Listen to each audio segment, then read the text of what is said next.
आज मैं तुमको अपने मुख से बाबा श्याम की चमत्कारी कहानी सुनाने वाला हूँ, तो आप लोग कहीं भी मत जाएं, पूरा वीडियो देखकर जाएं कैसे बाबा श्याम करते हैं चमत्कार। साल पहले यह महज एक साधारण गांव था।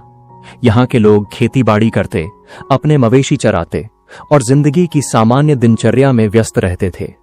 किसी को पता नहीं था कि उनकी धरती के नीचे एक ऐसा रहस्य छिपा है जो पूरी दुनिया की आस्था को हिला देगा। गांव में रहने वाला एक सामान्य किसान किशन लाल था। उसके पास एक सफेद गाय थी जिसका नाम धोलरी था। धोलरी अच्छे दूध के लिए पूरे गांव में प्रसिद्ध थी। किशन लाल हर सुबह उसे चराने के लिए गांव के बाहरी हिस्से में ले जाता था। लेकिन कुछ दिनों से एक अजीब बात हो रही थी। जब भी धोलरी खेत के एक खास हिस्से में पहुंचती, वह अचानक रुक जाती और उसके थनों से अपने आप दूध बहने लगता। यह केवल उसी जगह होता था, एक छोटे से टीले के पास, जहां सफेद बालू पत्थर बिखरे पड़े थे। पहले तो किशन लाल ने सोचा कि शायद गाय बीमार है। उसने गांव के पशु चिकित्सक को दिखाया, लेकिन धोलरी बिल्कुल स्वस्थ थी। फिर भी वही घटना रोज होती रहती। जब यह बात गांव में फैली तो लोग तरह तरह की बातें करने लगे।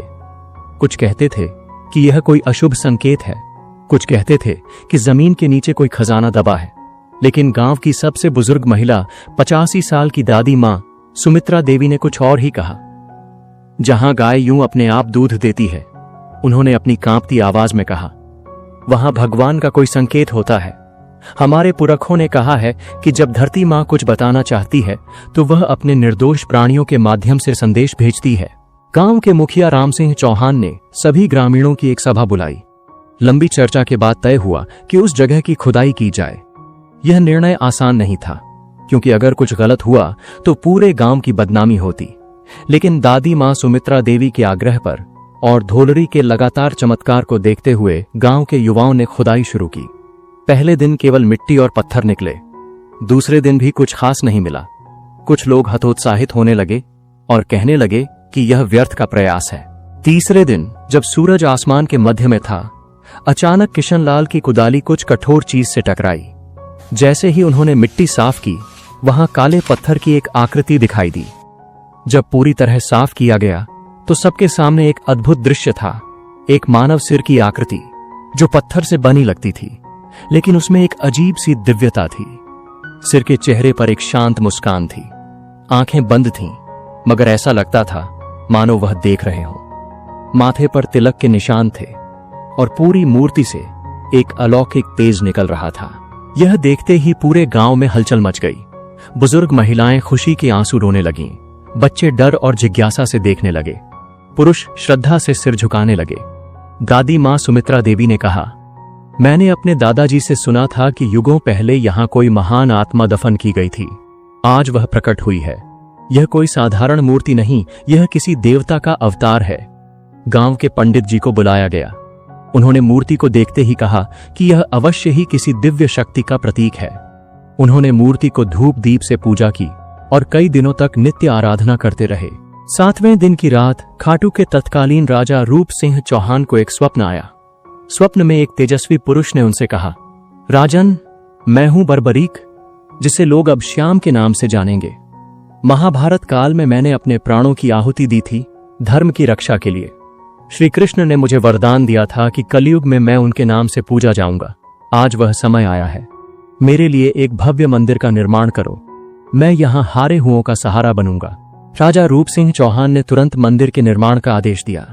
सन 1027 ईस्वी में फाल्गुन शुक्ल एकादशी के शुभ दिन वह पवित्र मूर्ति मंदिर में स्थापित की गई।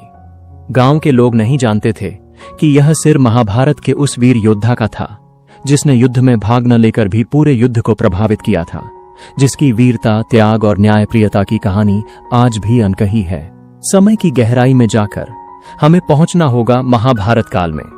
वह युग जब धरती पर धर्म और अधर्म के बीच महासंग्राम की तैयारी हो रही थी। इसी काल में जन्मा था एक अद्भुत बालक, जिसकी कहानी सुनकर आज भी रोंगटे खड़े हो जाते हैं। महाभारत में भीमसेन की पत्नी हिडिंबा से उत्पन्न हुआ था घटोत्कच। राक्षस और मानव के संयोग से बना यह योद्धा अपनी माया और शक्ति के लिए प्रसिद्ध था। घटोत्कच का विवाह हुआ दैत्यराज मोरा की पुत्री अहिलावती से, जो अपनी विद्वता और तपस्या के लिए जानी जाती थी। अहिलावती केवल एक दैत्य कन्या नहीं थी, उसने वर्षों तक मां कामाख्या की आराधना की थी और दिव्य शक्तियों की स्वामिनी बन गई थी। उसे भविष्य दिखाई देता था और वह जानती थी कि उसके गर्भ से जो संतान जन्म लेगी वह कोई साधारण बालक नहीं होगा। जब बर्बरीक का जन्म हुआ तो आसमान में अनोखे चिन्ह दिखाई दिए। पक्षी अलग तरह से गा रहे थे, हवा में दिव्य सुगंध फैली थी और जंगल के सभी जानवर शांत हो गए थे। ऐसा लगता था मानो प्रकृति स्वयं इस बालक के स्वागत में तैयार हो गई हो। बर्बरीक जन्म से ही असामान्य था। 3 साल की उम्र में वह भारी पत्थर उठा लेता था। 5 साल में वह तीर कमान चलाने लगा। 7 साल में वह जंगल के सबसे तेज दौड़ने वाले हिरण को पकड़ लेता था। लेकिन सबसे अनोखी बात यह थी कि बर्बरीक में दया और न्याय की भावना कूट कूट कर भरी थी। वह कभी किसी कमजोर को सताता नहीं था, बल्कि जब भी कोई ताकतवर किसी कमजोर को परेशान करता तो बर्बरीक उसका साथ देता। एक दिन मां अहिलावती ने बर्बरीक से पूछा, पुत्र, यदि तुम्हें कभी किसी युद्ध में जाना पड़े तो तुम किसका साथ दोगे? बर्बरीक ने बिना झिझक के उत्तर दिया, मां, मैं हमेशा सही का साथ दूंगा, लेकिन युद्ध में अक्सर यह पता करना कठिन होता है कि सही क्या है। अहिलावती ने समझाया, क्या तुम मेरा एक वचन मानोगे? हाँ मां, आपकी हर बात से आंखों पर। जब भी कोई युद्ध हो तुम हमेशा उस पक्ष का साथ दोगे जो हार रहा हो, क्योंकि हारने वाले को सहारे की सबसे ज्यादा जरूरत होती है। यह वचन बर्बरीक के जीवन की दिशा तय कर देने वाला था। आगे चलकर यही वचन उसे हारे का सहारा बनाने वाला था। युवावस्था में पहुंचकर बर्बरीक ने निश्चय किया कि वह कोई ऐसी शक्ति प्राप्त करेगा जिससे वह न्याय की रक्षा कर सके। मां की सलाह पर वह हिमालय के एकांत स्थान पर मां दुर्गा की तपस्या करने चला गया। 12 वर्षों तक बर्बरीक ने घोर तपस्या की। केवल फल फूल खाकर, कभी कभी केवल हवा पीकर वह मां दुर्गा की आराधना में लीन रहता। उसकी तपस्या इतनी कठिन थी कि देवता भी चकित रह गए। अंततः माता आदिशक्ति यानी मां दुर्गा प्रसन्न हुई और प्रकट होकर बोली, वत्स बर्बरीक, तुम्हारी तपस्या से मैं प्रसन्न हूं, मांगो क्या चाहिए? बर्बरीक ने हाथ जोड़कर कहा, माता, मुझे ऐसी शक्ति दीजिए जिससे मैं अकेले ही किसी भी अन्याय का अंत कर सकूं। मां दुर्गा मुस्कुराई और बोली, तथास्तु, मैं तुम्हें 3 दिव्य बाण देती हूं। पहला बाण उन सभी को चिह्नित करेगा जिन्हें तुम मारना चाहते हो। दूसरा बाण उन सभी को चिह्नित करेगा जिनकी तुम रक्षा करना चाहते हो। और तीसरा बाण उन सभी को नष्ट कर देगा जो पहले बाण द्वारा चिह्नित हैं। यह बाण कोई साधारण अस्त्र नहीं थे, इनमें दिव्य शक्ति थी। जब महाभारत युद्ध की तैयारी हुई तो बर्बरीक ने भी युद्ध में जाने का निर्णय लिया। उसके पास 3 दिव्य बाण थे, एक दिव्य धनुष था और सबसे बढ़कर मां का वचन था कि वह हारने वाले का साथ देगा। बर्बरीक जानता था कि इस युद्ध में उसके ही परिवार के लोग आमने सामने हैं। एक तरफ उसके पितामह भीम और पांडव, दूसरी तरफ कौरव। लेकिन उसके लिए यह पारिवारिक युद्ध नहीं था, यह धर्म और अधर्म के बीच का संघर्ष था। भगवान श्री कृष्ण सर्वज्ञ थे। वे जानते थे कि यदि बर्बरीक युद्ध में भाग लेगा तो क्या होगा। बर्बरीक पहले हारने वाले पक्ष का साथ देगा, उसके साथ आने से वह पक्ष जीतने लगेगा। फिर वह दूसरे, जो अब हार रहा है, उस पक्ष का साथ देगा। यह प्रक्रिया तब तक चलेगी जब तक सिर्फ बर्बरीक न बचे। इसका परिणाम होगा सभी योद्धा मर जाएंगे, केवल बर्बरीक जीवित रहेगा। यह धर्म स्थापना का उद्देश्य नहीं था। श्री कृष्ण ने एक वृद्ध ब्राह्मण का रूप धारण किया और बर्बरीक के मार्ग में प्रकट हुए। वत्स, कहां जा रहे हो? उन्होंने पूछा। आदरणीय ब्राह्मण जी, बर्बरीक ने सम्मान से उत्तर दिया, मैं कुरुक्षेत्र जा रहा हूं। वहां महान युद्ध हो रहा है, किंतु तुम्हारे पास तो केवल 3 बाण हैं। कृष्ण ने आश्चर्य से कहा, इतने बड़े युद्ध के लिए यह कैसे पर्याप्त हैं? बर्बरीक मुस्कुराया, आदरणीय, यदि 1 बाण से काम हो जाए तो बाकी 2 व्यर्थ हैं। यदि 2 से काम हो जाए तो तीसरा व्यर्थ है, और यदि तीनों का प्रयोग करना पड़े तो समझिए कि सारा संसार ही समाप्त हो जाएगा। श्री कृष्ण ने बर्बरीक की शक्ति की परीक्षा लेने के लिए कहा, यदि तुम इतने महान धनुर्धर हो तो इस पीपल के वृक्ष के सभी पत्तों को एक साथ भेद कर दिखाओ। बर्बरीक ने आंखें बंद करके ध्यान लगाया। उसने पहला बाण छोड़ा। बाण ने तुरंत पेड़ के हर पत्ते को चिह्नित कर दिया और फिर श्री कृष्ण के पैर के चारों ओर मंडराने लगा। यह बाण मेरे पैर के चारों ओर क्यों घूम रहा है? श्री कृष्ण ने पूछा। क्योंकि आपके पैर के नीचे एक पत्ता है जिसे मैंने देखा नहीं था, बर्बरीक ने कहा। कृपया पैर हटाइए, नहीं तो बाण आपके पैर को भी भेद देगा। श्री कृष्ण चकित रह गए। उन्होंने वास्तव में एक पत्ता पैर के नीचे दबा रखा था। जैसे ही उन्होंने पैर हटाया, बाण ने उस पत्ते को भी बेध दिया। अब श्री कृष्ण समझ गए कि बर्बरीक की शक्ति वास्तव में असीमित है। उन्होंने कहा, वीर बर्बरीक, युद्ध से पहले महान योद्धा को दान करना आवश्यक है। क्या तुम अपना शीश दान करोगे? बर्बरीक ने संदेह से पूछा। कोई साधारण ब्राह्मण इतना बड़ा दान नहीं मांग सकता। आप कौन हैं? तब श्री कृष्ण ने अपना दिव्य रूप प्रकट किया। चारों ओर तेज फैल गया। आकाश में शंख की ध्वनि गूंजी और देवता पुष्प बरसाने लगे। प्रभु, बर्बरीक ने भक्ति से सिर झुकाया। आपकी आज्ञा शिरोधार्य है, लेकिन एक अंतिम इच्छा है। कहो वत्स। मैं यह महान युद्ध देखना चाहता हूं। श्री कृष्ण ने बर्बरीक को वरदान दिया, तुम्हारा शीश एक पहाड़ी पर रखा जाएगा, जहां से तुम पूरा युद्ध देख सकोगे, और कलयुग में तुम मेरे ही नाम श्याम से पूजे जाओगे। तुम्हारी शक्ति, तुम्हारा त्याग और तुम्हारी न्यायप्रियता हमेशा के लिए अमर हो जाएगी। बर्बरीक ने प्रसन्नता पूर्वक अपना शीश काटकर श्री कृष्ण को समर्पित कर दिया। श्री कृष्ण ने उस शीश को अमृत से सींचा और उसे एक पहाड़ी पर स्थापित कर दिया। पूरे 18 दिन का युद्ध बर्बरीक के शीश ने देखा। युद्ध के अंत में जब युधिष्ठिर ने पूछा कि युद्ध में सबसे महान योद्धा कौन था, तो बर्बरीक के शीश ने उत्तर दिया, मुझे युद्ध में केवल भगवान श्री कृष्ण का सुदर्शन चक्र ही घूमता दिखाई दिया, जो शत्रु सेना का वध कर रहा था। उनके अपने शब्दों में वे युद्ध में किसी भी योद्धा को लड़ते हुए नहीं देख रहे थे, बल्कि केवल श्री कृष्ण के सुदर्शन चक्र को ही सभी की गर्दन काटते हुए देख रहे थे। बर्बरीक का शीश युद्ध के बाद अंतर्धान हो गया। श्री कृष्ण का वरदान था कि वह कलयुग में पुनः प्रकट होगा। सदियां बीती, युग बदले, लेकिन वह महान आत्मा धरती के गर्भ में छुपी रही, जब तक कि खाटू गांव में एक गाय के चमत्कार ने उसे पुनः प्रकाश में नहीं लाया। खाटू गांव में बर्बरीक के शीश की खोज के बाद जो घटनाएं हुई, वे न केवल आश्चर्यजनक थीं, बल्कि इतनी रहस्यमय थीं कि आज भी वैज्ञानिक इनकी व्याख्या नहीं कर सकते। राजा रूप सिंह चौहान का स्वप्न केवल एक सामान्य सपना नहीं था। जब उन्होंने आंखें खोली तो उनके माथे पर तिलक का निशान था, बिल्कुल वैसा ही जैसा उस दिव्य पुरुष के माथे पर था जिसने स्वप्न में दर्शन दिए थे। यह देखकर रानी नर्मदा कंवर भी चकित रह गईं। अगली सुबह राजा ने पूरे राज्य में घोषणा करवाई कि खाटू में एक भव्य मंदिर का निर्माण होगा, लेकिन यह कोई साधारण मंदिर नहीं होगा। यह कलयुग के सबसे महान संरक्षक का धाम होगा। मंदिर के निर्माण में कई अलौकिक घटनाएं हुईं। जब शिल्पकार पत्थर काटने आए तो उन्होंने देखा कि कुछ पत्थर अपने आप एक खास आकार में कट जाते थे। मकराना संगमरमर के जो टुकड़े लाए गए थे, उनमें से कुछ पर प्राकृतिक रूप से श्री कृष्ण के चिन्ह बने हुए थे। सबसे आश्चर्यजनक बात यह थी कि जहां शीश मिला था, वहीं पास में एक कुंड अपने आप बन गया था। यह कुंड रातों रात बना था और इसमें निरंतर मीठा पानी भरा रहता था, बिना किसी दिखाई देने वाले जल स्रोत के।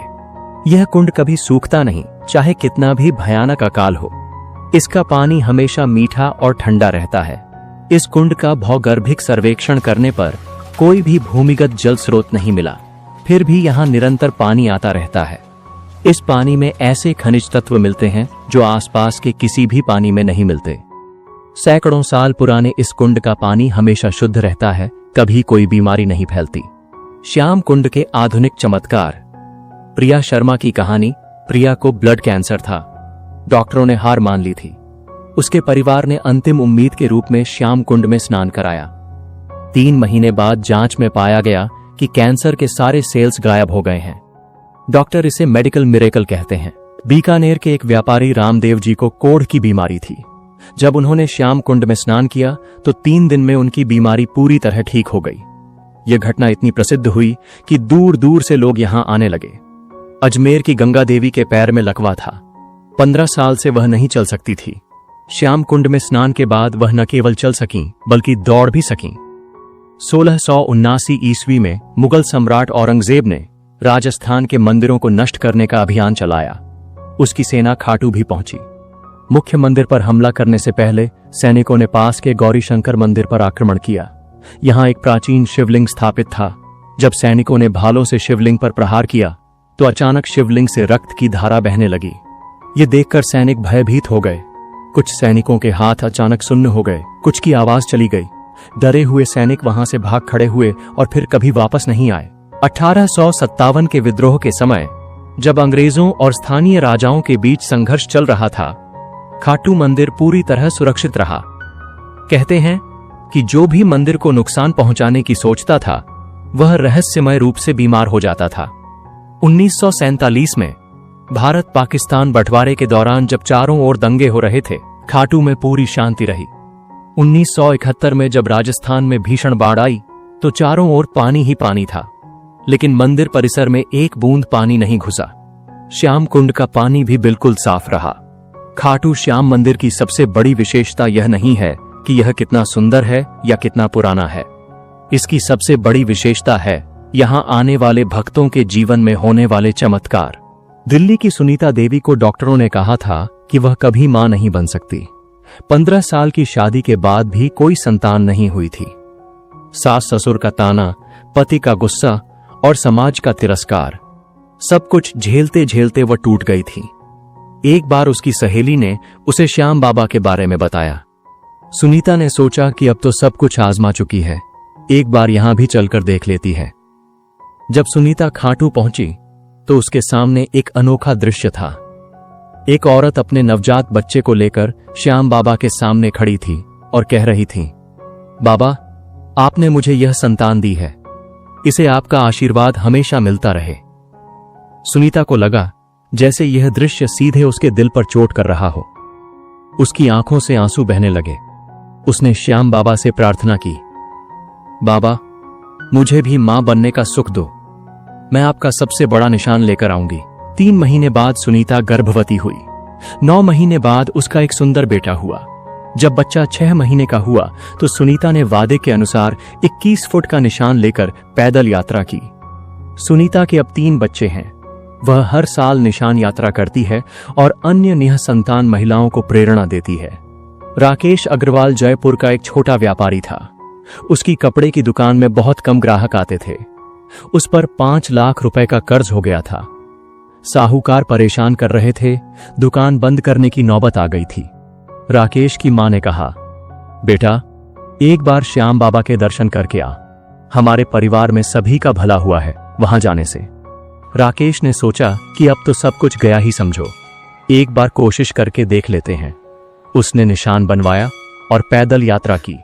मंदिर में जाकर उसने प्रार्थना की, बाबा, मेरा व्यापार ठीक कर दो, मैं हर साल आपका निशान लेकर आऊंगा और गरीब लोगों की मदद करूंगा। खाटू से लौटने के 1 हफ्ते बाद राकेश की दुकान में एक बड़ा व्यापारी आया। उसने कहा कि उसे राकेश की दुकान के कपड़े पसंद आए हैं और वह 50,000 रुपए का ऑर्डर देना चाहता है। धीरे धीरे राकेश का व्यापार बढ़ता गया। आज उसके जयपुर में 12 शोरूम हैं और वह करोड़पति है। लेकिन वह अपना वादा नहीं भूला। हर साल निशान यात्रा करता है और गरीब बच्चों की शिक्षा के लिए पैसा देता है। 21वीं सदी में जब दुनिया तकनीक की गुलाम हो गई है, जब इंसान अपनी जड़ों से कट रहा है, जब रिश्ते टूट रहे हैं और समाज बिखर रहा है, उस वक्त खाटू श्याम का संदेश पहले से कहीं ज्यादा प्रासंगिक हो गया है। आश्चर्यजनक बात यह है कि जैसे जैसे दुनिया डिजिटल होती जा रही है, खाटू श्याम में लोगों की आस्था बढ़ती जा रही है। इसके पीछे कई कारण हैं। ऑस्ट्रेलिया की प्रीति पटेल बताती हैं, मैं 15 साल से ऑस्ट्रेलिया में हूं। यहां भी हमारा एक छोटा सा श्याम मंदिर है। हर साल फाल्गुन में हम यहां मेला करते हैं। विदेश में रहकर भी श्याम बाबा का साथ महसूस करते हैं। युवाओं में बढ़ती आस्था। आश्चर्यजनक बात यह है कि आज के युवा जो अक्सर धर्म से दूर रहते हैं, वे श्याम बाबा की तरफ आकर्षित हो रहे हैं। आर्यन गुप्ता का कहना है, मैं एक साइंस स्टूडेंट हूं, धर्म में ज्यादा बिलीव नहीं करता था, लेकिन जब एग्जाम के दौरान बहुत प्रेशर था तो दोस्तों के साथ खाटू गया। वहां कुछ ऐसा अनुभव हुआ जिसे साइंस से एक्सप्लेन नहीं कर सकता। एक इनर पीस मिली। अब हमेशा जाता हूं।